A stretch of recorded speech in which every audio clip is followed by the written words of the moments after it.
Chapter number 4 में पिछले lecture में हमने पादप जनन की एक विशिष्ट विधि असंग जनन के बारे में अध्ययन किया था। आज के लेक्चर में हम पादप जनन की अन्य 3 विशिष्ट विधियों अनिषेक बीजता, सूक्ष्म प्रवर्धन और कायिक जनन का अध्ययन करेंगे। इसके नोट्स बनाने के लिए आप इसका स्क्रीनशॉट ले सकते हैं। फिर हम आगे कंटिन्यू करते हैं।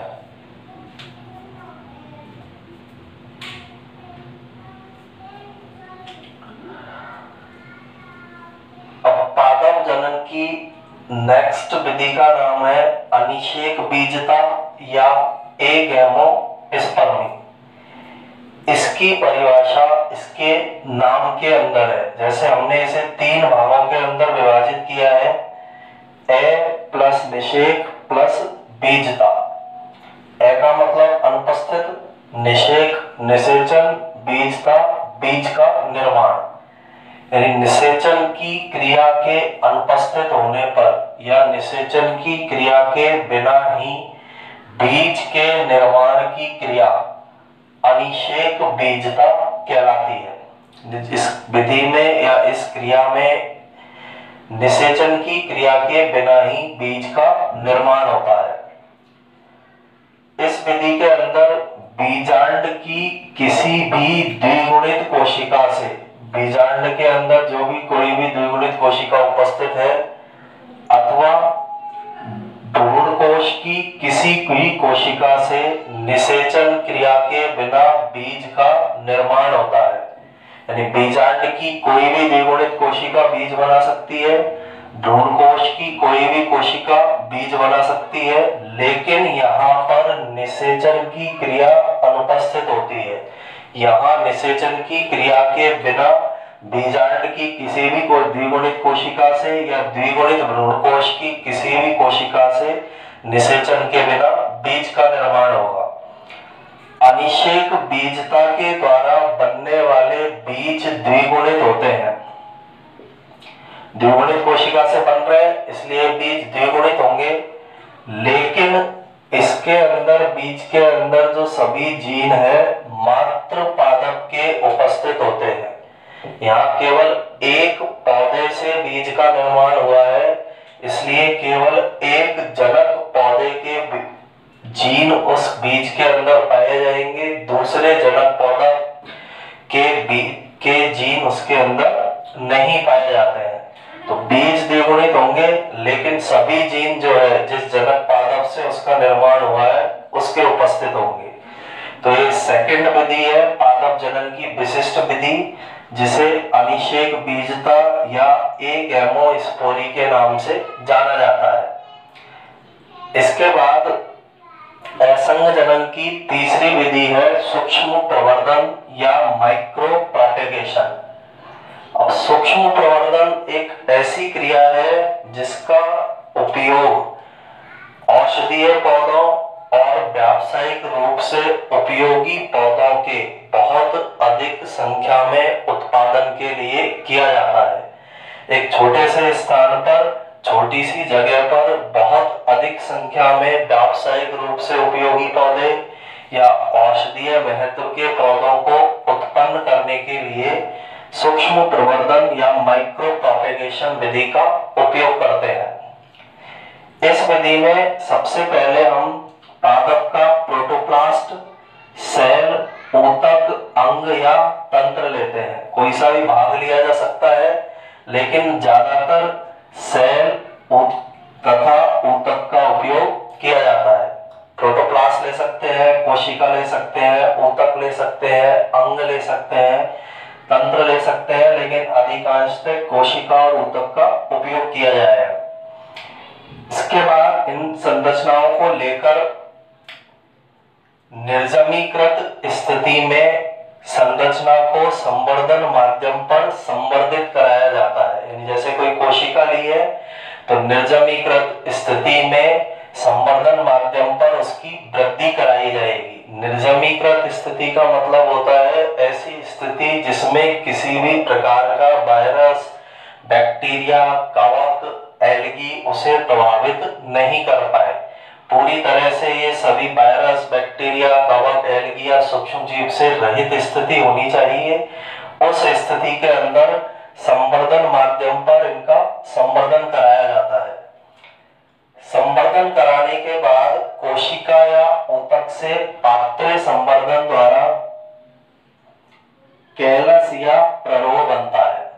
अब यह एक शब्द है पात्रे संवर्धन। पात्रे संवर्धन शब्द इसलिए उपयोग में लिया है क्योंकि यहाँ हम प्रयोगशाला में, टेस्ट ट्यूब में या किसी पात्र में हम उसका संवर्धन करा रहे हैं, कोशिका या ऊतक का, इसीलिए इसे पात्रे संवर्धन के नाम से जाना जाता है। पात्रे संवर्धन को ही इन विट्रो कल्चर कहा जाता है। इंग्लिश में इसे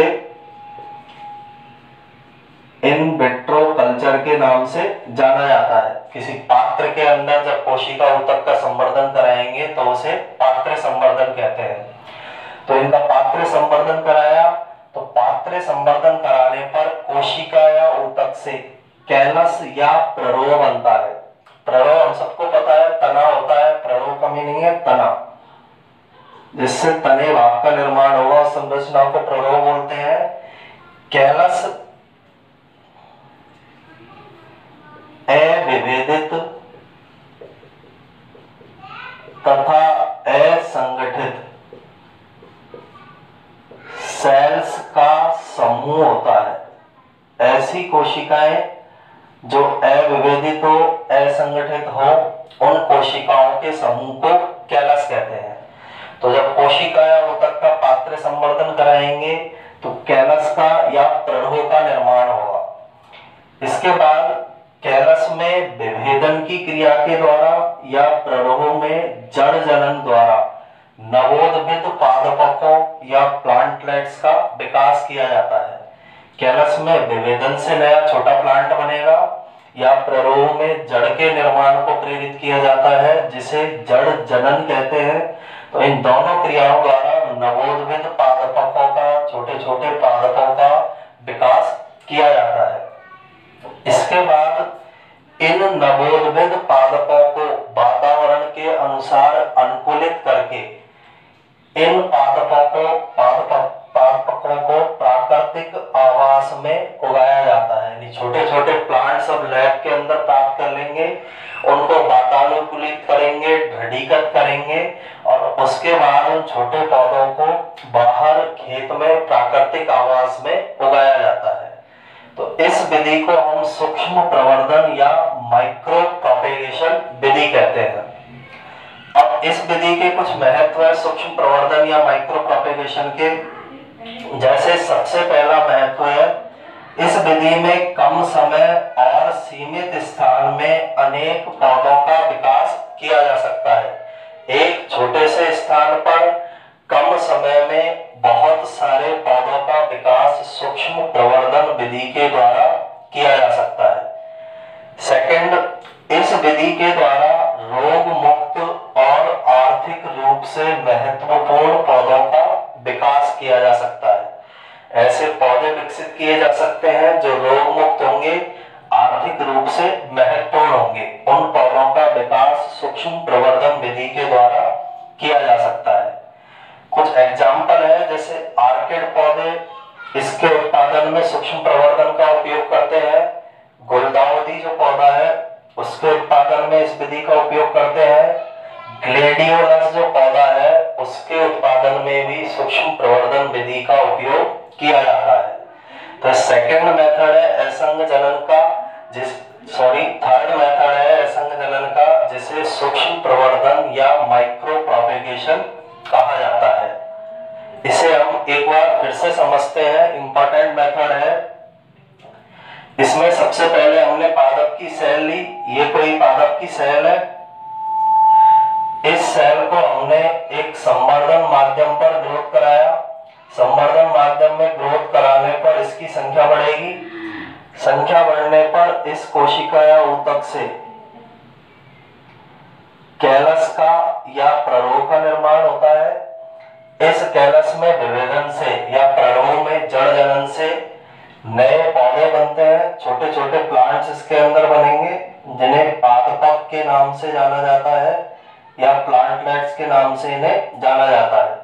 इन पौधों को दृढ़ीकृत करते हैं, वातानुकूलित करते हैं, उसके बाद इनको प्राकृतिक आवास में उगा दिया जाता है। इसके बाद असंग जनन का फोर्थ मेथड है कायिक प्रवर्धन या कायिक जनन। और कायिक प्रवर्धन या कायिक जनन के बारे में हम चैप्टर नंबर 1 में पूरा डिस्कस कर चुके हैं। वहां हमने पौधों में अलैंगिक जनन पढ़ा है और अलैंगिक जनन में हमने कायिक प्रवर्धन या कायिक जनन के बारे में पढ़ा है। इसकी सिंपल सी डेफिनेशन होती है, पौधे के किसी भी कायिक भाग द्वारा, बीज के अतिरिक्त पौधे के किसी भी कायिक भाग द्वारा नए पौधे के निर्माण की क्रिया कायिक जनन कहलाती है। बीज का उपयोग नहीं होगा क्योंकि बीज एक लैंगिक संरचना है। तो पौधे में बीज के अतिरिक्त किसी भी कायिक भाग द्वारा नए पौधे को विकसित करने की क्रिया कायिक जनन कहलाती है। दो प्रकार पढ़े थे हमने इसके, प्राकृतिक कायिक जनन होता है, दूसरा कृत्रिम कायिक जनन होता है। प्राकृतिक कायिक जनन भी कुछ संरचनाओं द्वारा संपन्न होता है, कृत्रिम कायिक जनन भी कुछ विधियों के द्वारा संपन्न कराया जाता है, जिसके बारे में हम चैप्टर नंबर 1 के अंदर पूरी तरह से अध्ययन कर चुके हैं। तो 4 प्रकार की पादप जनन की विशिष्ट विधियां पौधों के अंदर पाई जाती है। Thank you.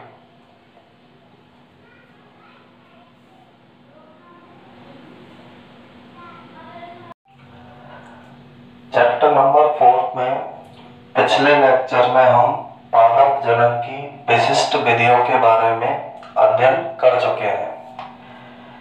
इस लेक्चर में हम बहुभ्रूणता या पॉली एम्ब्रियोनी का अध्ययन करेंगे। पौधों के अंदर पाया जाने वाला एक विशेष प्रकार का गुण है जिसे बहुभ्रूणता या पॉली एम्ब्रियोनी कहते हैं।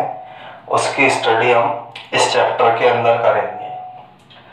इसमें सबसे पहले सामान्यतः पौधों के अंदर एक बीज में एक भ्रूण पाया जाता है। यानी पौधों के अंदर सामान्य कंडीशन है, एक बीज के अंदर एक भ्रूण का पाया जाना। सामान्य रूप से पौधों में एक बीज में एक भ्रूण मिलेगा, लेकिन कभी कभी पौधों में एक बीज में एक से अधिक भ्रूण विकसित हो जाते हैं, जिसे बहुभ्रूणता के नाम से जाना जाता है। इसके नाम में ही है बहुभ्रूणता। बहु का मतलब होता है एक से अधिक भ्रूणों का उपस्थित होना। सेकंड, बहुभ्रूणता की खोज सबसे पहले वैज्ञानिक एंटोनी वॉन ल्यूवेनहॉक ने संतरे के अंदर की थी।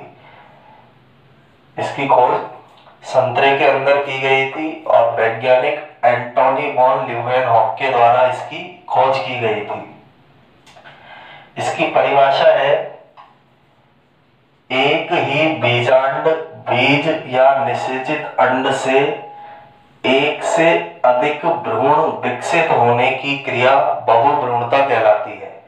यानी बीजांड से, बीज से या निषेचित अंड कोशिका से एक से अधिक भ्रूणों का विकसित होना बहुभ्रूणता कहलाता है। नेक्स्ट, अनावृत बीजी पौधों के अंदर बहुभ्रूणता सामान्य रूप से उपस्थित होती है। आसानी से हमें अनावृत बीजी पौधों में बहुभ्रूणता दिखाई देती है, लेकिन आवृत बीजी पौधों में कुछ वंशों में ही बहुभ्रूणता पाई जाती है। सभी आवृत बीजी पौधों में बहुभ्रूणता नहीं पाई जाती है। केवल कुछ वंश ऐसे हैं आवृत बीजी पौधों के जिनके अंदर बहुभ्रूणता का गुण पाया जाएगा।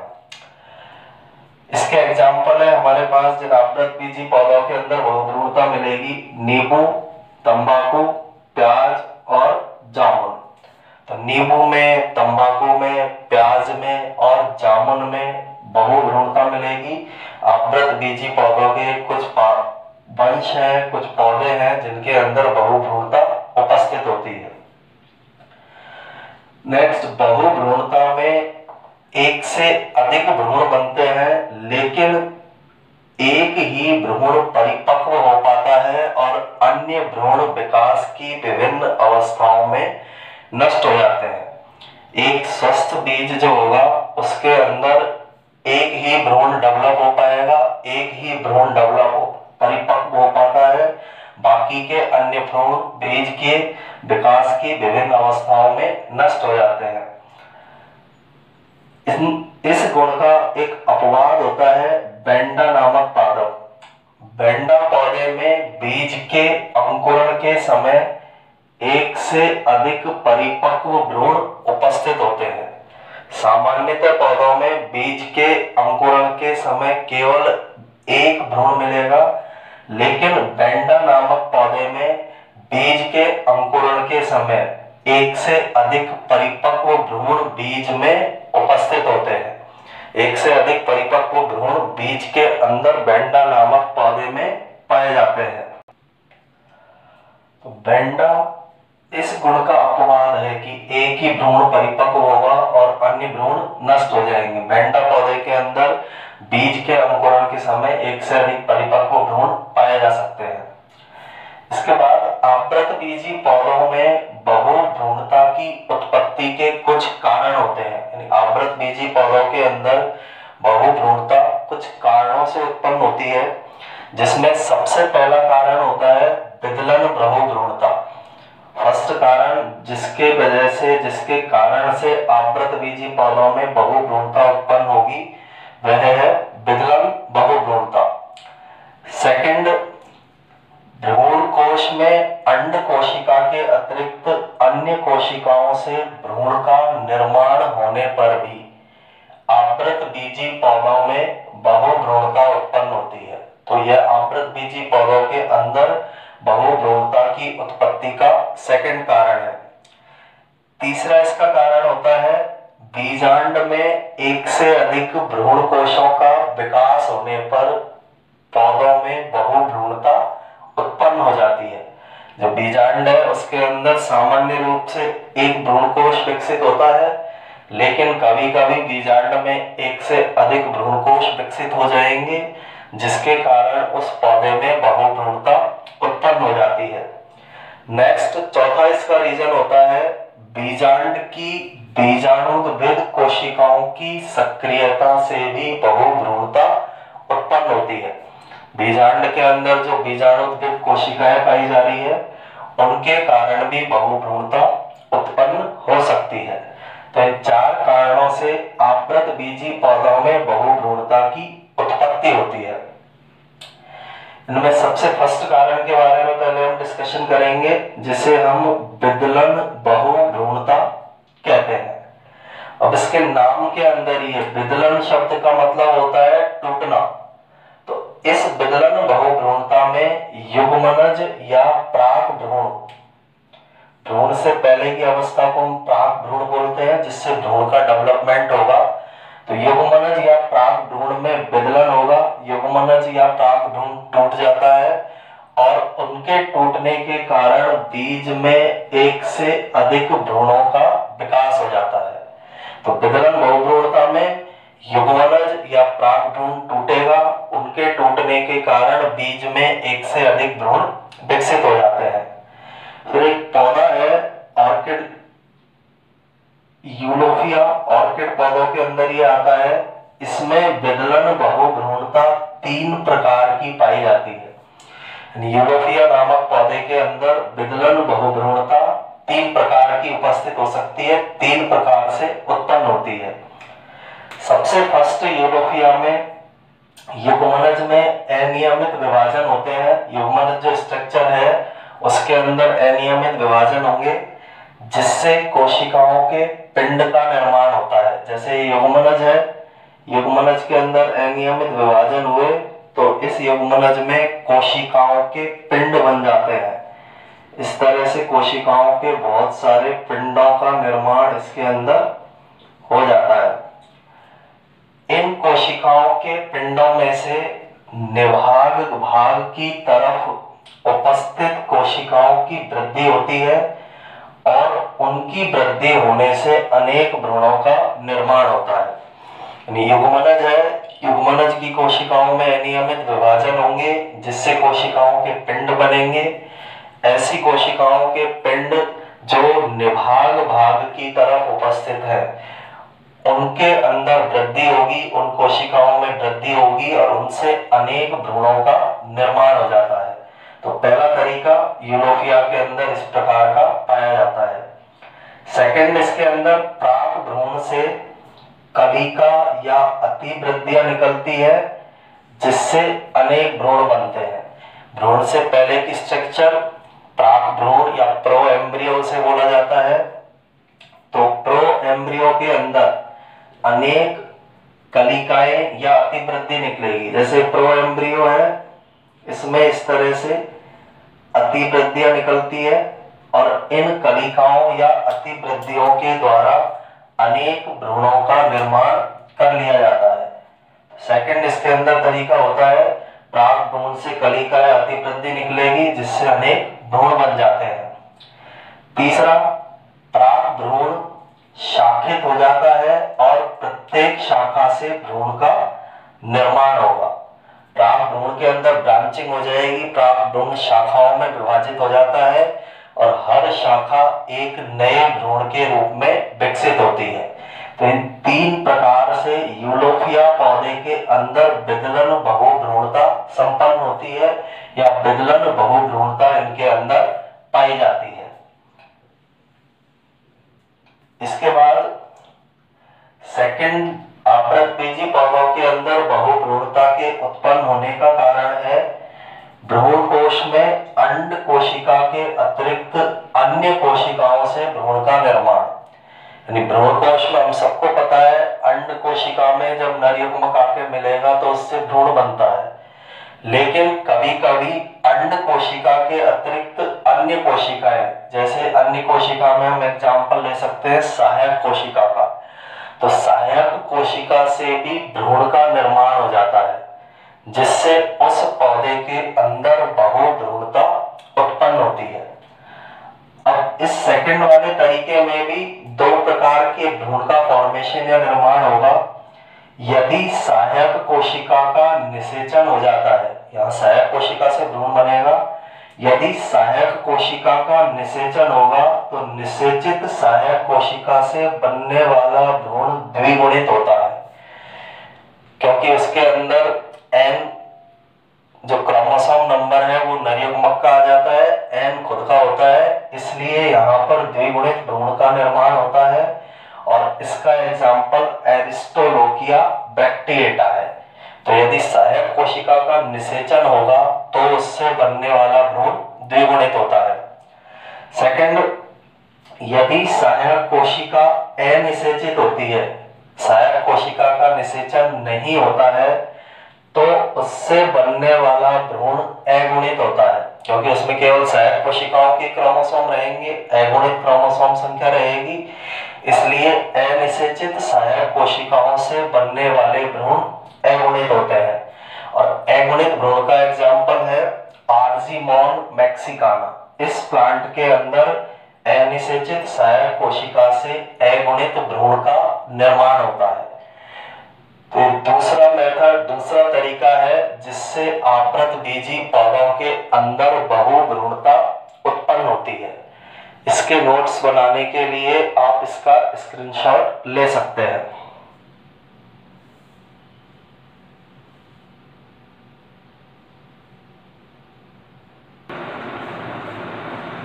आवृतबीजी पौधों में बहुभ्रूणता उत्पन्न होने का तीसरा कारण बीजांड में एक से अधिक भ्रूण कोशों का विकास होना होता है। यानी कभी कभी बीजांड में एक से अधिक भ्रूण कोश विकसित हो जाते हैं और हर भ्रूण कोश में उपस्थित अंड कोशिका निषेचन के बाद नया भ्रूण बना देती है। तो इस कारण से भी आवृतबीजी पौधों के अंदर बहुभ्रूणता उत्पन्न होती है। अब इसमें होता क्या है, एक बीजांड है, सामान्य स्थिति में एक बीजांड से एक भ्रूण कोश का विकास होता है, एक बीजांड में एक भ्रूण कोश विकसित होता है। लेकिन कभी कभी एक बीजांड में एक से अधिक भ्रूणकोश विकसित हो जाते हैं। अब हर भ्रूणकोश में उपस्थित अंड कोशिका निषेचन के बाद भ्रूण बना देती है, इसलिए पौधे के अंदर बहुभ्रूणता उत्पन्न हो जाती है।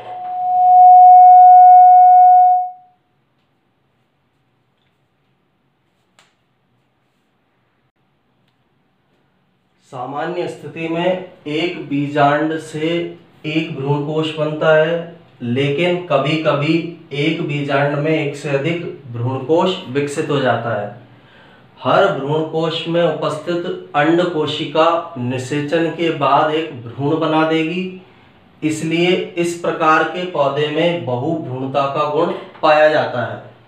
और इस प्रकार की बहुभ्रूणता उत्पन्न होने का एग्जाम्पल है कैजुएराइना मोंटाना। आवृतबीजी पौधों में एक पौधा है कैजुएराइना मोंटाना, उसमें बीजांड में एक से अधिक भ्रूणकोशों का विकास होने के कारण बहुभ्रूणता उत्पन्न होती है। इसके बाद बहुभ्रूणता उत्पन्न होने का फोर्थ रीजन है बीजांड की बीजाणुद्भिद कोशिकाओं की सक्रियता से। यानी कभी कभी बीजांड में उपस्थित बीजाणुद्भिद कोशिकाओं का मतलब है बीजांड काय की कोशिकाएं या अध्यावरण की कोशिकाएं सक्रिय हो जाती है। उनके सक्रिय होने के कारण भ्रूण का निर्माण होगा और इसलिए पौधों में बहुभ्रूणता उत्पन्न होती है। इसमें बीजांड के अंदर बीजांड काय या अध्यावरण की कोशिकाएं सक्रिय होती है और सक्रिय होकर भ्रूण का निर्माण कर देती है। इन कोशिकाओं को बीजाणुद्भिद कोशिकाएं कहा जाता है। तो बीजाणुद्भिद कोशिकाओं के सक्रिय होने से भी भ्रूण का निर्माण होता है। इस प्रकार की बीजांड काय या अध्यावरण की कोशिकाओं के सक्रिय होने से विकसित होने वाले भ्रूण अपस्थानिक भ्रूण कहलाते हैं और इस क्रिया को अपस्थानिक बहुभ्रूणता भी कहा जाता है, जिसमें बीजांड काय या अध्यावरण की कोशिकाओं से भ्रूण का निर्माण होगा। तो इन चार तरीकों से आवृतबीजी पौधों के अंदर बहुभ्रूणता की उत्पत्ति होती है। इसके बाद नेक्स्ट टॉपिक है हमारा बहुभ्रूणता के उपयोग या सार्थकता। यानी बहुभ्रूणता के पौधों के अंदर क्या उपयोग है, इसके पौधों में होने की क्या सार्थकता है। तो बहुभ्रूणता के उपयोग में सबसे पहला उपयोग है बीजांड काय से विकसित अपस्थानिक भ्रूण मात्र पादप के समान होते हैं। जैसे गुण जनक पादप के अंदर पाए जा रहे हैं, उसी प्रकार के गुण अपस्थानिक भ्रूण के अंदर पाए जाएंगे, जिससे इससे विकसित होने वाले पौधे में जनक पादप के समान आनुवांशिकीय लक्षण पाए जाते हैं, जिसका उपयोग उसके अंदर यदि कोई लाभदायक लक्षण उपस्थित है तो उन लाभदायक लक्षणों को एक पीढ़ी से दूसरी पीढ़ी में भेजने में किया जा सकता है। सेकंड, बीजांड काय से विकसित भ्रूणों से प्राप्त पादप अधिक ओज युक्त होते हैं।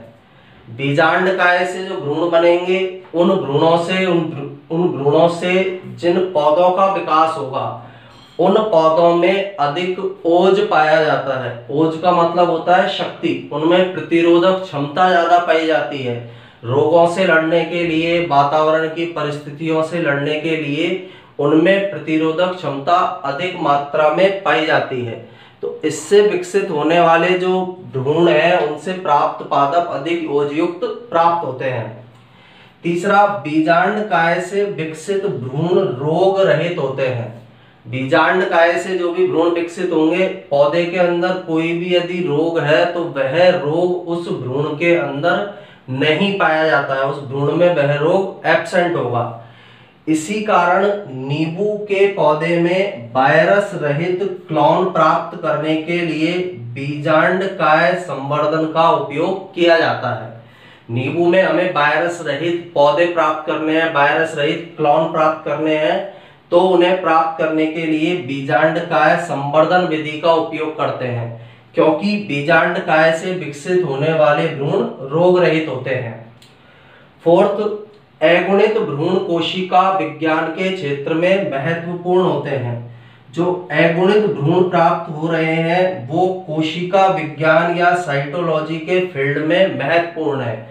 उनका अध्ययन करके, उनका उपयोग करके अनेक प्रकार की महत्वपूर्ण जानकारियां प्राप्त की जाती है, जिसका उपयोग पादप प्रजनन के क्षेत्र में पादप की नस्ल को सुधारने में किया जाता है। लास्ट, अगुणित भ्रूणों को कॉल्चिसिन द्वारा उपचारित करके समयुग्मकी वंशावली को विकसित करके इनका उपयोग पादप प्रजनन के क्षेत्र में किया जाता है।